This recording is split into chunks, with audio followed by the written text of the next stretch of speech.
Just checking that it's working.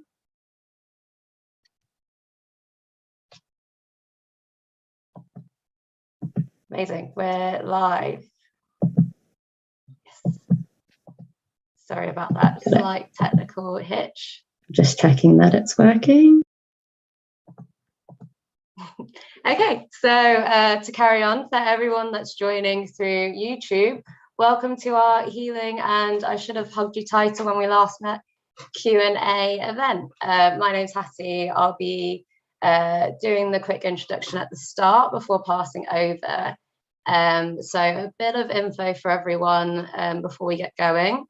This event is 1 hour long, and we ask that everyone stay on mute, please, just so that we can hear all of the discussions and especially the performances that we've recorded for you all. There will be 2 rounds of discussions, one following each of the shared performances. So please, just as soon as you have a question, shoot it straight away. We have our OSCH host, Urussa, here with us. Do you want to give us a wave? Thank you. And she's on hand to, well, she is leading our discussion today and on hand to read out any questions that come into the chat. So thank you so much, Urussa, for starting with us. And then a quick little intro about why we're all here today. Some of you might be aware that Manchester Museum is working towards an exciting £13.5 million project, Hello Future, to transform and develop the museum to become more inclusive, imaginative, relevant to its diverse communities it serves. In a landscape partnership with the British Museum, the Manchester Museum will become the venue of the country's first permanent gallery to explore the histories and experiences of South Asian diaspora. Set to open in October 2022, the South Asia Gallery will be designed and built on the spirit of collaboration and gives the unique opportunity to work with communities of South Asian heritage, locally, nationally, and internationally, to come together and share their stories, knowledge, and values, and encourage younger generations to learn much more about the South Asian heritage and culture. At the gallery centre will be a dynamic performance space, a bespoke facility for sharing stories through dance, drama, music, poetry, and recital, talks, and more, which is where my role as the Western Jerwood Fellow and creative producer comes in. Since 2018, the museum has been working alongside a collective group of people made up of artists, designers, historians, journalists, politicians, scientists, writers, community leaders, and others. The co-production approach has led to the emergence of anthology themes and stories, which we are currently developing detailed content and designs of the gallery with our co-curators. These co-curators include Balraj Samrai and Farah Ahmad. I'm going to now pass over to our OSCH host, Urussa Malik, who will let us know a bit more about Balraj and Farah before we start. Thanks. Thanks, Hattie, for that introduction. And yeah, hello everyone.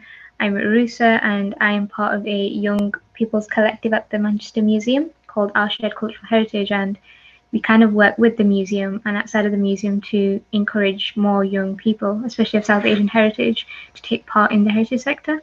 So I'm really pleased today that I can introduce you to really interesting people.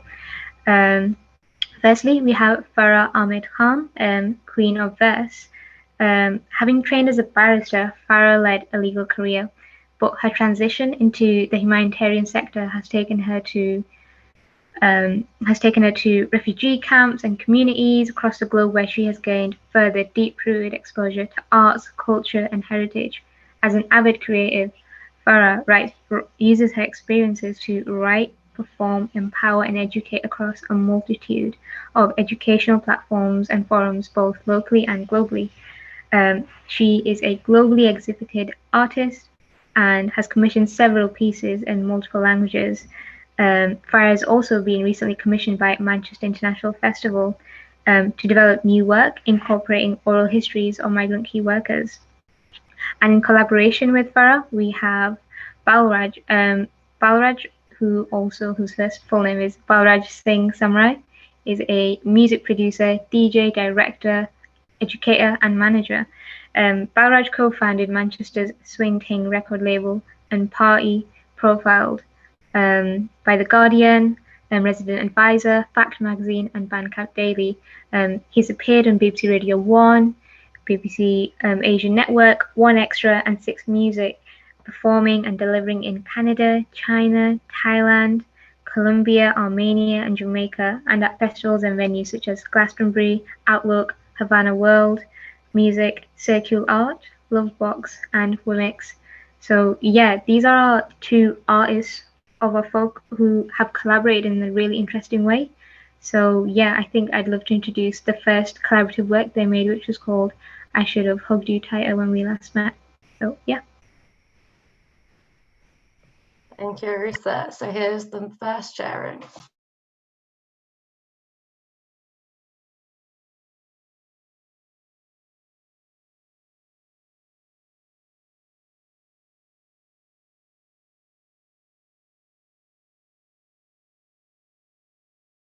Oh, what a joy it was, oh, what a joy it was to sit with singers and players of instruments on that dirt field in Abidjan.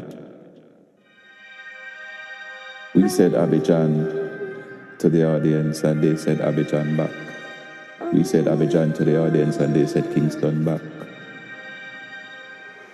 I ate a chicken from the chicken man and drank a soda from the soda can in the heights of this COVID-19. We've been going through a pandemic anyway. Endemic, epidemic, like how do you classify it, man? It's all around the world. Do you know what I'm saying?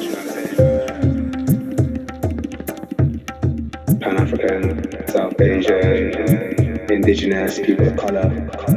We've been going through this for time. So what it's done is just amplify the crisis that people have been going through, but it's made it tenfold.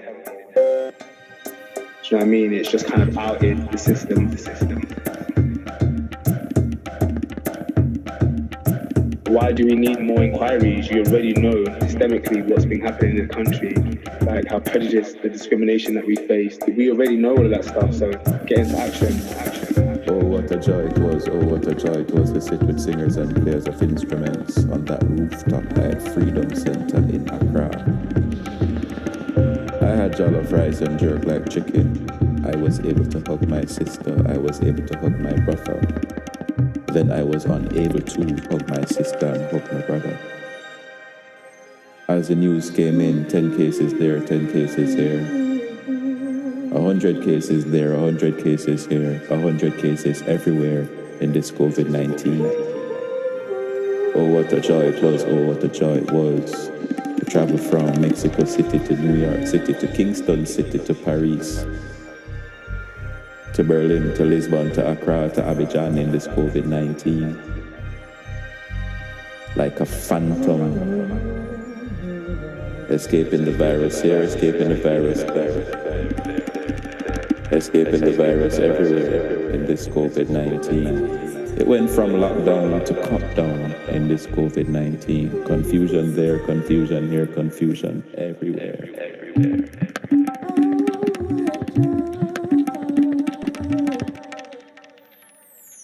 But we give thanks for the balance, and we give thanks for sharing balance with those unable to balance. And we give thanks for the ones that have shared balance with us when we were unable to balance in this COVID-19. Oh, what a joy it was, oh, what a joy it was.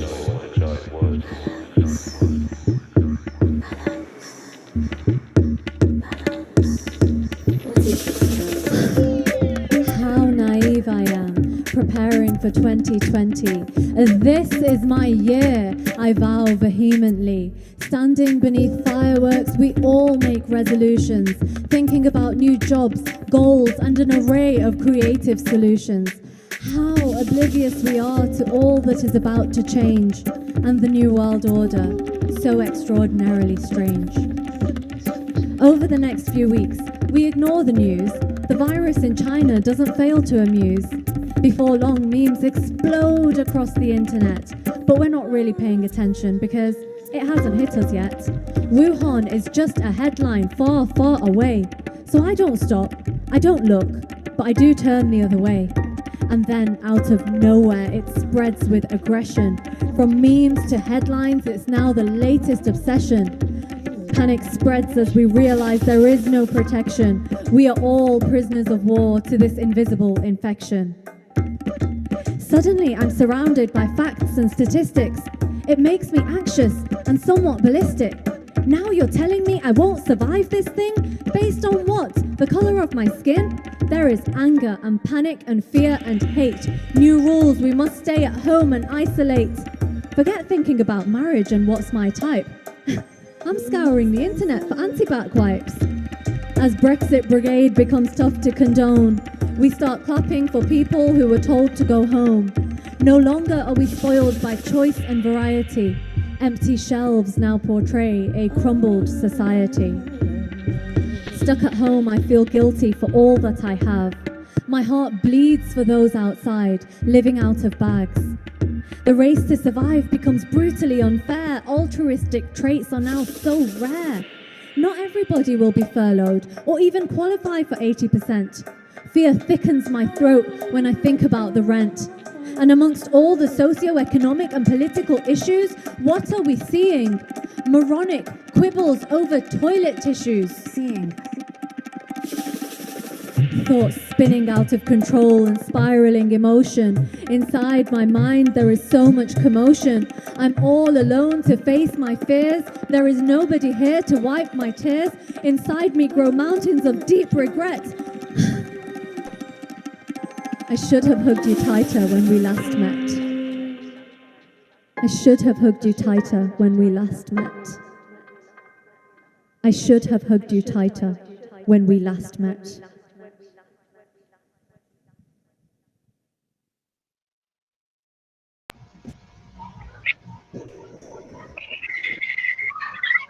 So that was I Should Have Hooked You Tighter When We Last Met. And I love that it ends like that. And it's also the title. So like Balraj and like Farah, like maybe just to like throw it out, how did you name that song that way?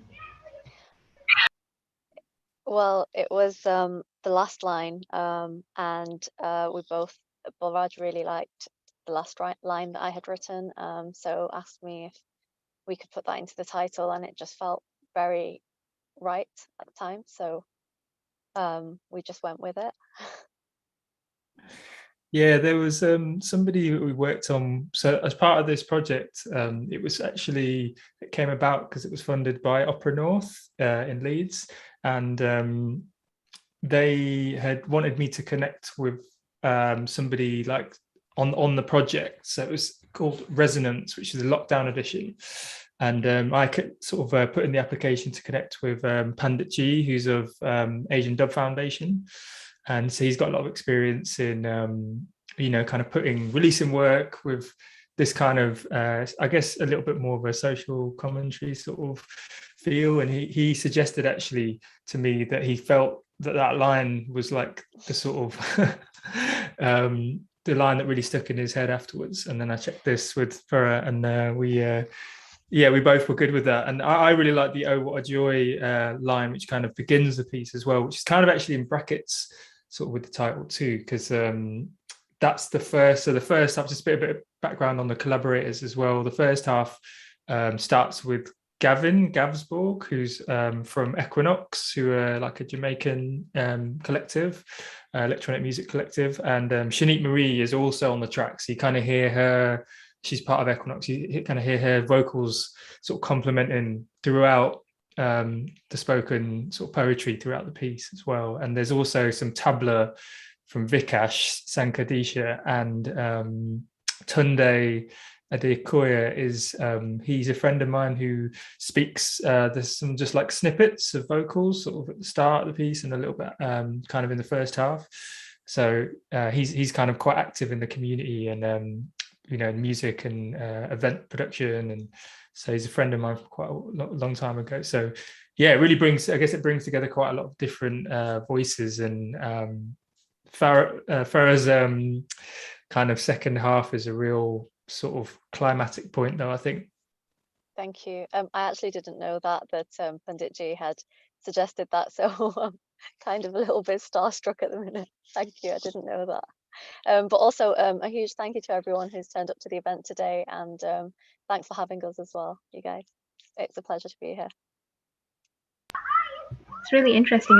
I think Balraj, you mentioned like long-time collaborators.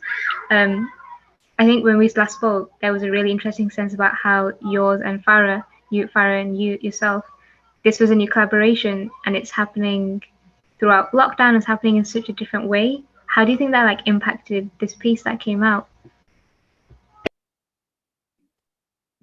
Should I take that one first, Farah? Yes, by all means. I think it probably was the reason, in a way, I think, actually, that this came about, because my background was probably in a more kind of music for like clubs and electronic music for release, and a bit more sort of like straight up song structure, whereas this kind of release doesn't have a sort of a linear form. And I knew through the South Asia Gallery co-curation sort of meetings, and we'd sort of had a bit of a chat a few times and kind of mentioned a bit about some of the work that she has done. And I actually just felt like she would be a good collaborator for it. I don't know, I'm not sure why I thought that or had a feeling about it, but and it kind of ended. I didn't really give a lot of brief either for the track, and I don't know how Farah ended up kind of coming up with what she came up with from it. So maybe she can shed a bit more light on that as well. Yeah, the reason I actually wanted Balraj to go first and take that question first was because I really wanted you to hear how different our accounts were and how we arrived at the piece, the finished version, how you see it today. For me, it was a call from a friend, Balraj. Hey, Farah, are you up for writing a few lines? I've got this project that's come up. Would you be interested? Me being a writer, I was like, yeah, of course, and I literally did it thinking I was just helping a friend out, writing a few lines. He gave me a brief, but it was something that I think at the time, lockdown, we were very newly into lockdown. The world had changed around us, and it was something that resonated so deeply with each and every one of us that, you can see it in the piece itself as well. You can hear it in the piece. I have never met the other artists aside from Balraj. However, we connected on such a deep level because this is the thing with COVID, with the pandemic. It's affected us all. It doesn't matter where you live. It doesn't matter what your experiences prior to the pandemic were. It really, really did affect all of us. And I think with this piece, it became such a snowball it had such a snowballing effect. We laugh about it even now. It literally was just one phone call, and even even thinking about it now, like Balraj saying it himself, he's not quite sure what made him feel that I would be a great collaborator, but I'm so glad that he did have that instinct, because it's created such a long-lasting journey between both Balraj and I, and this has become the first of many pieces that we have worked on and are working on, and I think that really, really does just show that, as he mentioned quite rightly, it's not just a linear piece, but there is no such thing as a rigid structure that you have to follow. And really, when you are in the arts and when you're immersed in the arts, it literally is about just going with the flow and seeing what comes of that. And this is one of the examples of that, where touch wood and thank God, it was just perfect. It turned out so perfectly and resonated with the masses, not just in this country, but internationally as well. Yeah, that makes a lot of sense. I suppose one of the questions I'm interested in is, Farah, you were like, this was almost perfect. But I'm interested to see, like, what were kind of the barriers, like, either because of COVID or because of, say, like being a creative. Because the work we see at the end, like even the thing we just saw, that was just filmed last week. It happened, like, these things take so much time and pressure and effort, and we only see the end product and we assume certain things about who did what work. If you want to shed a bit of light in that process, because that's always interesting, and we don't like often hear about that process.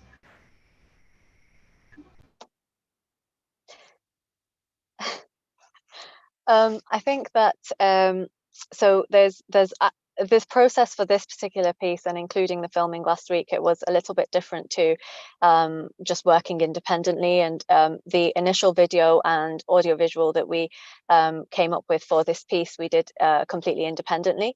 So that was supported by Opera North, and in collaboration with all of the collaborators that Balraj mentioned previously.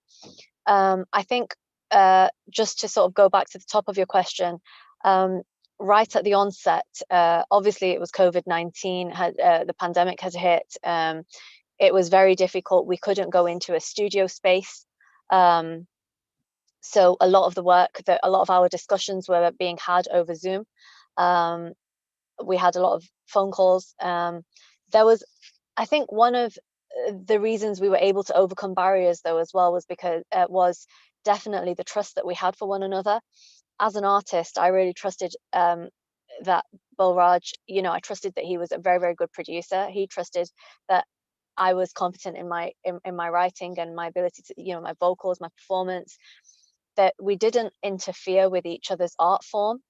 And in the end, it came together, and what you see is what was the final product. With regards to the barriers and how we overcome them, I think that working in this industry and in this space, sometimes it can be so difficult because it can get quite cutthroat sometimes. It can be difficult with regards to certain agreements being in place, not being in place. And I think to navigate certain conversations, one really does have to have you have to know who you are as an artist yourself. You have to have that self-confidence, but then also you need to have that confidence to bring matters up. So you might not always agree with what the other party is saying or how certain conversations are being navigated, but it's just about having those open, honest conversations and always having a respect at the forefront. And when you have that mutual respect for one another, then whether that's working within a team, a smaller team, or working with larger teams or larger collaborators, I think you can always overcome those barriers. I'll let Balraj sort of add in here because I wouldn't want to take all of the time. Yeah, so I think the main barrier was probably, I think you did mention this, was like kind of the tech kind of side, like, so, a lot of the stuff was recorded like remotely, or like people were just like sending voice notes and recording things on their phone. And, I think it showed that maybe location and like maybe being in the same space all the time isn't always necessary. I think sometimes it can be great to do that, but I think actually it's changed the way I work. And I feel like it's more about the content necessarily than how it always sounds, because like almost if something sounds a little bit lo-fi and you can hear that it's recorded off a Zoom or a voice note, it's like it's about what's being said sometimes, I think, really. So I think, and timing as well. So we on this project there was a deadline which kind of helped, I think, push it along and kind of get it together, sort of like. And I think probably the lockdown and people maybe having a sort of lighter schedules. So yeah, I think that kind of sort of made it a little bit easier to kind of get feedback from people, really push it out in a small amount of time so that it was still impactful, because it kind of was all made and released and all within a kind of a small period of time, a couple of months or so, if that, actually. So I think that's the I'm just going to go to one of the questions in the chat. Thank you, Anna. So question was, how did it feel to perform this in person? Honestly, I think when I'm writing my poetry or when we are performing pieces like this, they come from the heart. So it's almost like I'm speaking the pieces as I am writing them, and then that comes through in my performance as well.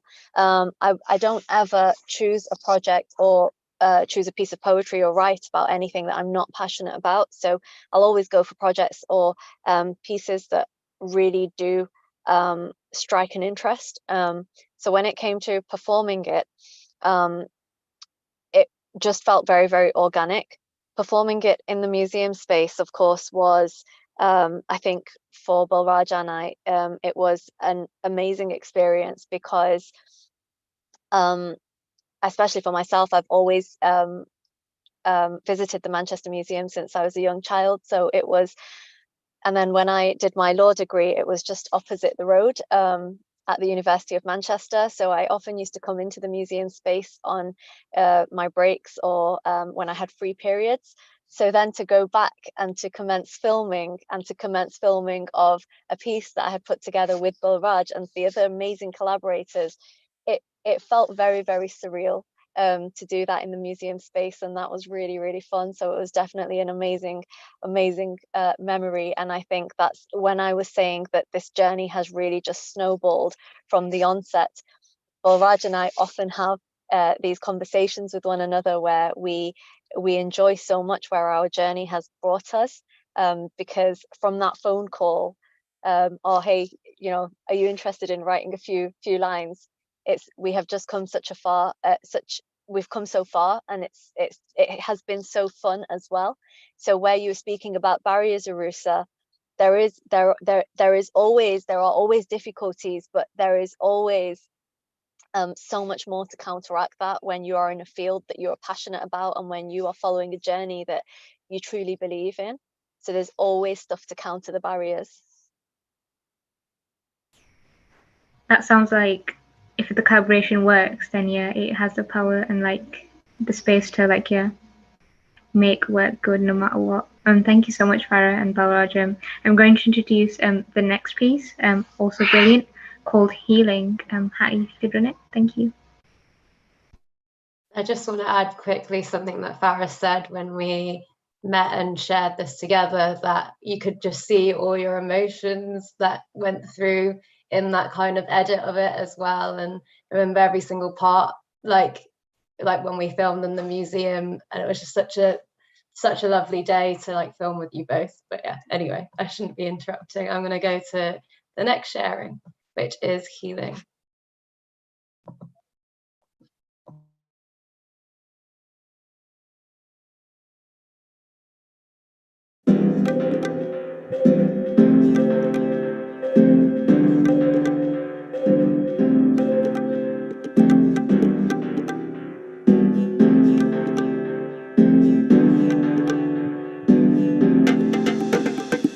I am here. You are here. We are here. I am here. You are here. We are here. Uncertain times lay ahead. We didn't know what was expected. The world went into reset mode while we relied on ourselves to stay connected. From lamenting to learning to living and loving, there were infinite thoughts upon which we reflected. I will heal. You will heal. We will heal. I will heal. You will heal. We will heal. We overcame systemic failures and stood strong in the face of adversity. Exploring honest conversation, we sat with ourselves before addressing divisions within our community. As staying safe became the point of focus, we honored ourselves with newfound integrity. You are brave. We are brave. I am brave. You are brave. We are brave. We stopped speeding through busy schedules, and taking time out was no longer rare. As new challenges and norms were born around us, within us, authentic powers began to flare. We found reservoirs of faith inside us, finding new ways to share, to care. You can cope. We can cope. I can cope. You can cope. We can cope. Though everyone felt the struggle and fear, with time we all learned how to cope. While fashion and trends still persevered, we praised heroes behind the microscope. The disconnect we initially felt was overcome by the science of hope. I have hope. You have hope. We have hope. I have hope. You have hope. We have hope. I am here. I will heal. I am brave. I can cope. I have hope.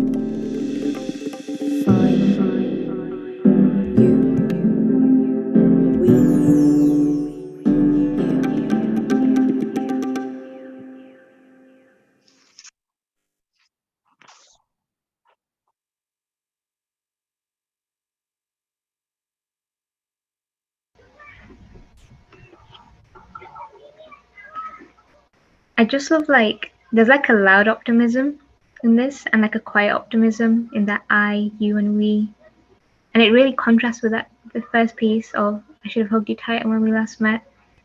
There's something quiet and loud about that as well. How do you both contrast and like the journey from making that first piece to this, what I'm assuming is a connecting second piece?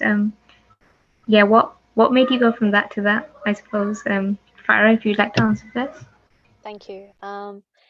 So for this piece, when I wrote this piece, it was to celebrate all that we had overcome.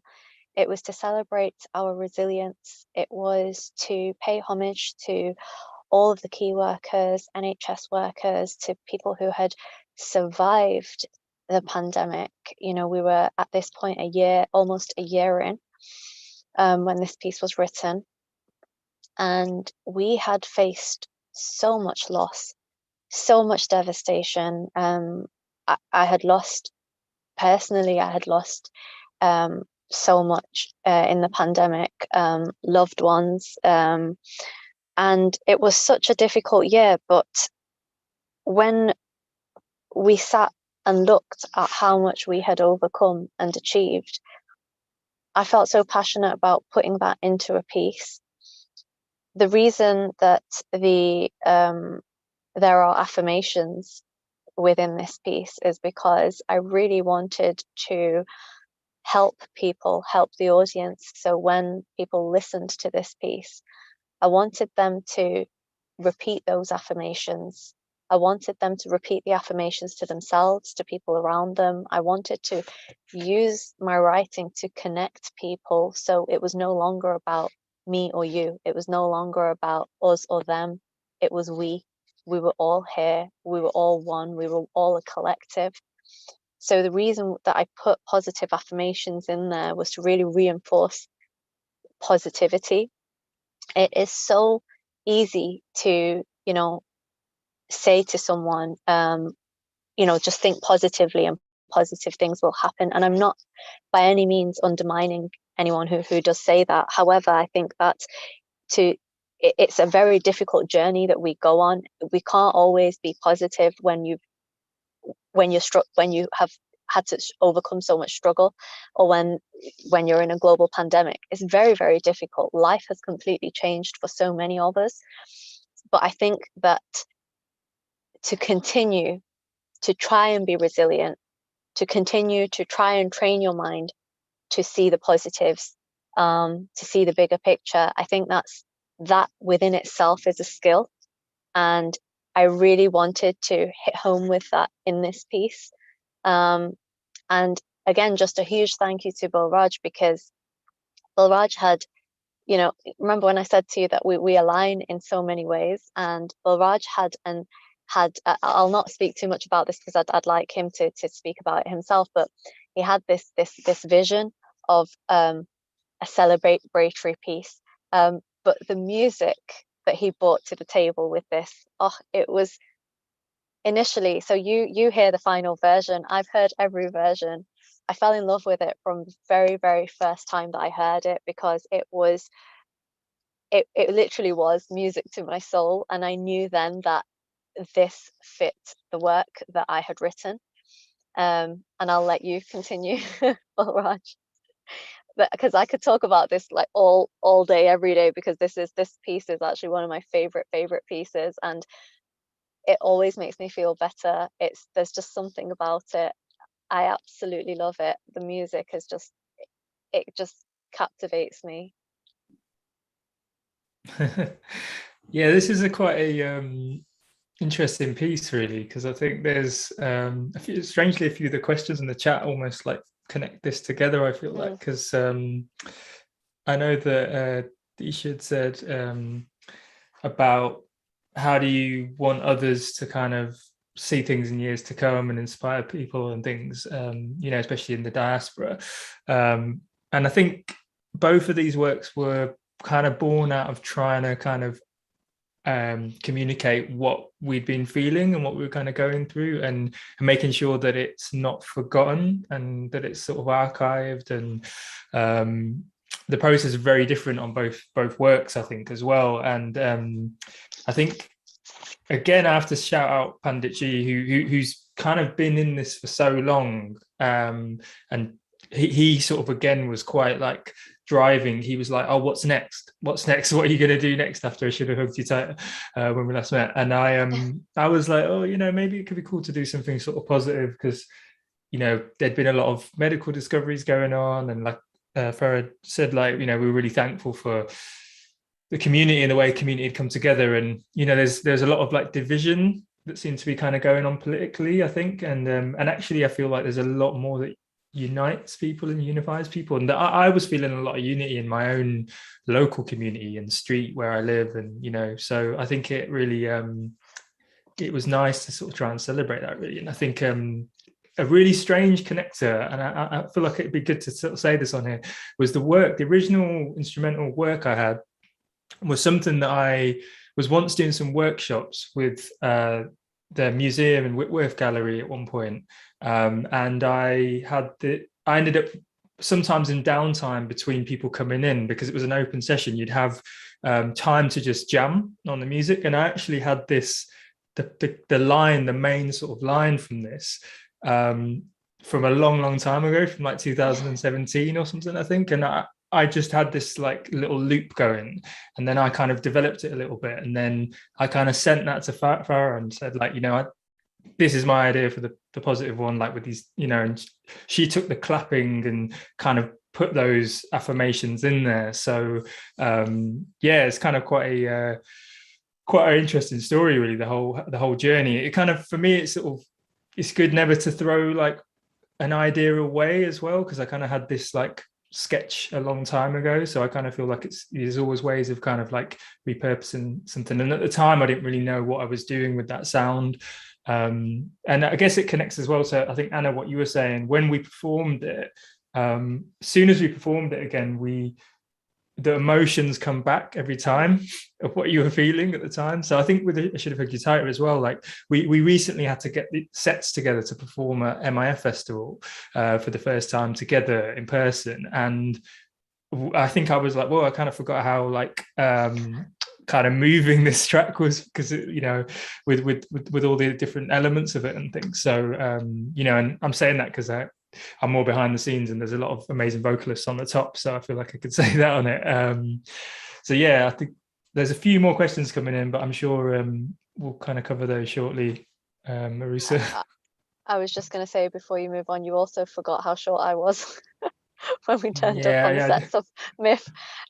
Just to sort of quickly add to that as well, something Balraj has just reminded me of was, again, when we started this conversation and we were talking about the snowballing effect with this piece, another reason it's so special to me is because going from the first piece where I was writing and performing my work as a collaborator and as an artist on the track, on this piece we co-produced this piece, so it was incredible for to have had that journey shaped, and then also just the way that everything it just happened so seamlessly. But also there was mentoring from Balraj professionally as a friend, and it was being allowed into that space as well, and just going with the flow and seeing what came of it. And again, this is another example of that. So it was such a wonderful journey to even put this piece together. But it was the first piece that I also produced. So it was just very, very special in so many ways. Yeah, just to add in on that as well, I guess it's because of the first piece, it was very much like piecing together lots of different elements, whereas this piece, you just heard, Healing, was a lot more, you know, we, as Farah was saying, we opened up the project digitally as well. So this is the thing, like, you know, screen sharing through Zoom, and kind of we're sort of figuring out where we're going to put each verse and like how it was going to fit, and you know, working on sort of what level of effect we wanted on the vocals and things like that. So definitely sort of really good to arrange it together and kind of have that element. There was a lot of trust, so I feel like it really did sort of impact on our friendship as well, because you know that we had a lot of fun producing this together. It was really, really good fun, and I think that's one of the emotions that always comes up as well when we are performing the piece. That sounds really good. Yeah, I think I like that. There's like such a core element of collaboration that is like so powerful and like can become part of the work. And I suppose like a question that someone's already posed in the chat of who are like your biggest inspirations, and to maybe add on to that, like how do you think that your work can inspire maybe future generations on top of that? Like how, like, this is a really interesting piece of work that I think when young people will see it, they'll be like, wow, like two South Asian artists working so collaboratively and differently, who inspired them and how can it inspire us? Yeah. Balraj, let's go to you. Yeah, it's an interesting one really on this in terms of inspirations, because I think in a lot of ways it was quite kind of new territory, and I wasn't sure sort of how to kind of enter into it. But I have seen people, you know, I know I mentioned already about Asian Dub Foundation, and their kind of, I knew of their legacy and the way they kind of operated, and that they're very like inclusive. And even though they were called Asian Dub Foundation, they would work a lot with artists from like all backgrounds and perform. So it kind of, I think that kind of set a nice template in terms of, you know, not wanting to just make an exclusive space to work with people, but also, you know, celebrate that we are two South Asian artists collaborating together. I've always loved like MIA, who was like a kind of quite a sort of outspoken artist for her community, you know, in Sri Lankan and Tamil. So I kind of feel like she was always somebody that I kind of more in a kind of pop music kind of sense kind of looked on, kind of growing up really. And yeah, I kind of feel like there's probably several more, and I need to kind of probably have a bit of a think about how this kind of really all clicked together. And I'm learning a lot as well. I think that's the thing. I'm kind of quite new into this sort of world that we're in as well. So I'm trying to kind of connect with new artists and learning about people that have been quite active in this sort of area, I guess, a little bit too. But yeah, I think those acts particularly. For no, you've got got a big list. I actually do. I've just pulled my list out. Okay, because we're short on time, I'll not go through the reasons as to why. But somebody that I always mention is, well, no, actually, first of all, I will start with everybody that I work with. My team inspire me massively. My family inspire me massively. I think, as something that Balraj said, was because this was new territory that we were entering, there was so much unknown. And because there was, you know, we almost had to break through the fear to be able to come up with a product that we were comfortable to share. And I think that I'm comfortable to say that I also inspire myself. So everything that I have overcome in the last year, in the last 2 years, through the pandemic, but not even just me, everyone that I see around me, my next door neighbors, people down the street, we've all come through so much struggle. And I think our pieces that we have worked on together, they really, really do highlight that struggle. And when you are advocating for such honest true accounts, I think it becomes very, very easy to hit a number of nails on the head. And I think that's probably why these pieces resonate with so many people, because it's not just my story that I'm telling, it's everyone's story, where it's not just one person that we're trying to heal. It's lots of different people that have overcome so many different struggles. When it comes to inspirations, I think I'm definitely inspired by pioneering South Asian artists such as Riz Ahmed. You know, I'm a huge believer of if you can see it, you can be it. And I'm hugely inspired by artists like Tupac Shakur. His words, his poetry, his lyrics, his ability to take such complex subject matter and present it in such a simplistic form is so artistic, and it is so beautiful within itself. And I'm very, very inspired by Lady Gaga, not just for her outfit changes, but for her ability to constantly reinvent herself as an artist, but also using her platform to advocate for marginalized communities. I think that is such an amazing thing to do. And I really, really hope that any platform that I am on, I'm also able to advocate for voices that may not be heard or may not be predominant. And if, going back to what you asked, if younger people were to see our work, what would I want them to take from it? I really would want them to take away a sense of fearlessness and a sense of hope, that if we can break through barriers and do it, so can they.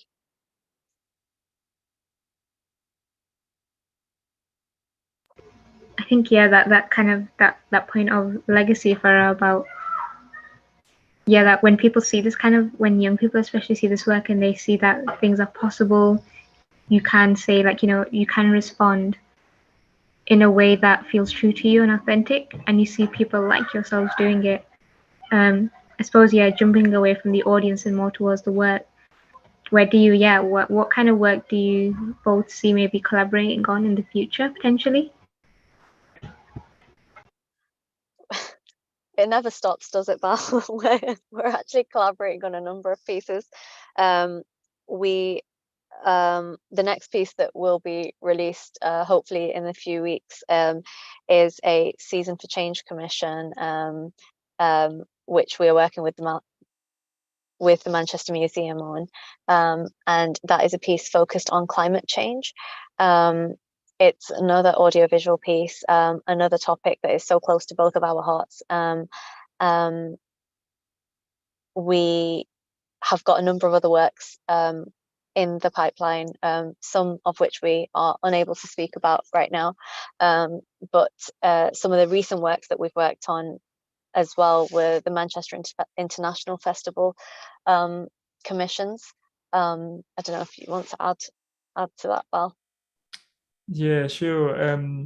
So yeah, with the Season for Change work is definitely the most sort of imminent, and that's alongside Manchester Museum as well, and that's been taken sort of shape kind of really well recently, and kind of really excited by that, and it's definitely a kind of an area that I feel is it actually is very, very topical, I guess, because we've just recently been had such a strange summer of weather, and we're having sort of the new report has just come out as well. So a lot of people are kind of I kind of feel like they're sort of activated, or like, you know, maybe a bit worried, but maybe it's kind of almost a good worry in a way, so that people are kind of taking that seriously. So again, it's going to be quite an interesting one in terms of how art can kind of be a vehicle for sort of getting people just thinking about things, I think, really. And been having some really, really good conversations, and it's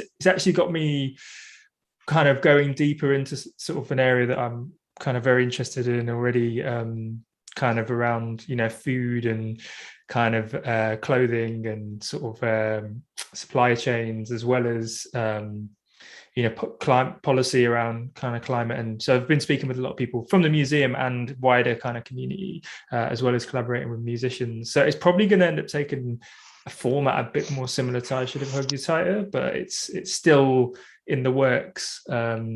So that's kind of something. And also the track you heard on the way in, if you sort of caught a little bit of that, that's a sort of a forthcoming piece that just working on a visual for that also features Farah and several collaborators also.